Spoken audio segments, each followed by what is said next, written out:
Hi అండి. నేను వచ్చేసి బాయిల్డ్ ఎగ్ ఫ్రైడ్ రైస్ అనేది చేస్తున్నాను. ఇది నేను ఇన్స్టాగ్రామ్లో చూశాను, ఎలా ఉంటుందో ట్రై చేద్దామని ట్రై చేశాను. ముందుగా మనకు కావాల్సినవి టమాటా, ఆనియన్, ఎగ్స్, వెల్లుల్లి ఇవన్నీ నేను ముక్కలుగా కట్ చేసి పెట్టుకున్నాను. బాయిల్డ్ ఎగ్ బాయిల్ చేసేసి అవిటిని కూడా చిన్నగా లేయర్ లాగా కట్ చేసుకోండి. కట్ చేసుకున్న ఎగ్స్ను ఈ ఆయిల్లో ఫ్రై చేసుకోండి. ఫ్రై చేసుకోవడం అంటే కొంచెం కలరిష్ అయ్యేదాకా ఫ్రై చేయండి. ఇది చాలా బాగుంది ఫ్రై రైస్ వచ్చేసి. నేను ట్రై చేసి తిని చెప్తున్నాను కాబట్టి తప్పకుండా ట్రై చేయండి అని అంటున్నాను. కొత్తగా ఉంది అండి. మనం ఎగ్ ఫ్రై రైస్ చేసుకున్నాం కానీ బాయిల్డ్ ఎగ్ ఫ్రై రైస్ అనేది చేసుకోలేదు కదా ఎప్పుడు. అందుకే చాలా బాగుంది, చాలా టేస్టీగా ఉంది. ఈ ఎగ్స్ బాయిల్ ఫ్రై చేసుకుంటే కొంచెం కలర్ గోల్డ్ కలర్ రావడంతోనే దీంట్లో వచ్చేసి టమాటా అనేది వేయాలి. ఇవన్నీ మనకు ఈ ప్రాసెస్కి అన్నీ టమాటా, ఆనియన్ అనేది కొంచెం చిన్న చిన్న ముక్కలుగా కట్ చేసుకోండి. ఎందుకు అంటే రైస్లో కదా చాలా బాగుంటుంది. పెద్ద పీసెస్ కంటే చిన్నగా కట్ చేసుకుంటే చాలా బాగుంటుంది.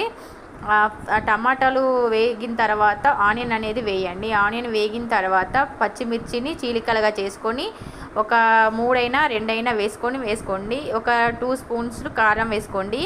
మనము దీంట్లో కారమే యూజ్ చేస్తాము. కొంచెము సాల్ట్ వేసుకోండి మీ టేస్ట్కు తగ్గంత.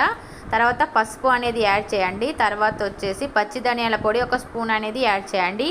ఈ మిశ్రమం మొత్తం బాగా మగ్గించుకోండి. మూత పెట్టేసి బాగా మగ్గాలి అండి. ఎందుకంటే ఇప్పుడు ఈ పచ్చి వాసన పోయేదాకా ఈ ఎగ్స్కి, ఈ ఆనియన్స్కి టమాటా అంతా మెత్తగా అయ్యి మంచిగా మగ్గాలి అండి. మగ్గిన తర్వాత దీంట్లో మనము ముందుగా రైస్ను అనేది వండుకొని పెట్టుకోండి. లేదా ఇంట్లో ఉన్న రైస్ అయినా వేసుకోవచ్చు.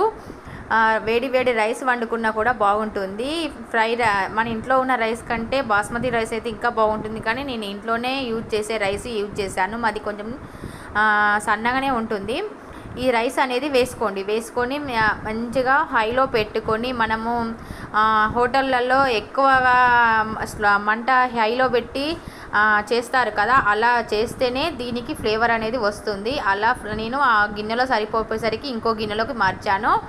ఇప్పుడు మంచిగా ఫ్రై అనేది చేసుకోండి. రైసు ఈ మొత్తం అంతా ఇదంతా పట్టిన తర్వాత వేడిగా సర్వ్ చేసుకొని తినండి. ఎంత బాగుంది తెలుసా. కొత్తగా ఉంది, టేస్టీగా ఉంది, బాగుంది. బాయ్. మరి లైక్ చేయండి. పోతూ బాయ్.